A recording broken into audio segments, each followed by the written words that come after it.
Case के फैसले के साथ पूरी कौम के साथ वुकला बरादरी को भी बेचैनी से इंतजार है। अवामी और सियासी हलकों में खास हलचल जारी है। कानूनी माहिरीन ने चैनल 5 से खुसूसी गुफ्तगू की।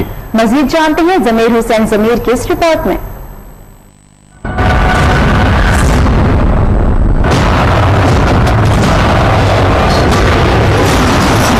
पनामा केस का दी एंड, फैसला महफूज, सियासी और अवामी हलकों में क्या सराहियां जारी। पूरी कौम की नजरें इस फैसले की जानिब मरकूज हैं कि सुप्रीम कोर्ट से क्या फैसला आता है। सियासी जमातों में हलचल जारी।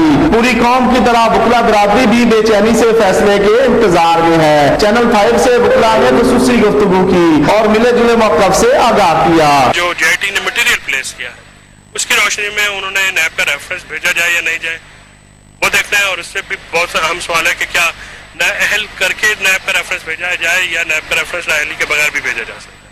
हम तमाम तर वुकला, तमाम तर bar associations, no matter district court, high court और सुप्रीम कोर्ट, हम सुप्रीम कोर्ट ऑफ पाकिस्तान के साथ खड़े हैं। जो फैसला आएगा वो आइन और कानून के मुताबिक आएगा। जो फैसला आएगा ये उन इख्तियारात के तहत आएगा जो आइन ने जजिस को ताकत और इख्तियार दिया है। तो मेरे हिसाब से नवाज शरीफ को नाअहल करार दे दिया जाएगा। वो जो जीआईटी है, नैब इज उस जीआईटी की एक कंपोनेंट है, एक हिस्सा है, तो इसलिए ये डायरेक्टली नैब कोर्ट को चला जाएगा।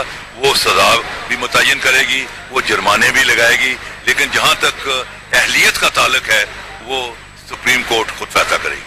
फैसला किसी दिन भी आ सकता है। मैं देखता रहता हूँ दूसरे माहिर कानून बताते हैं हफ्ते से 10 दिन लगेगा, हफ्ते से 10 दिन भी लग सकता है, महीना और 2 महीना भी हो सकता है।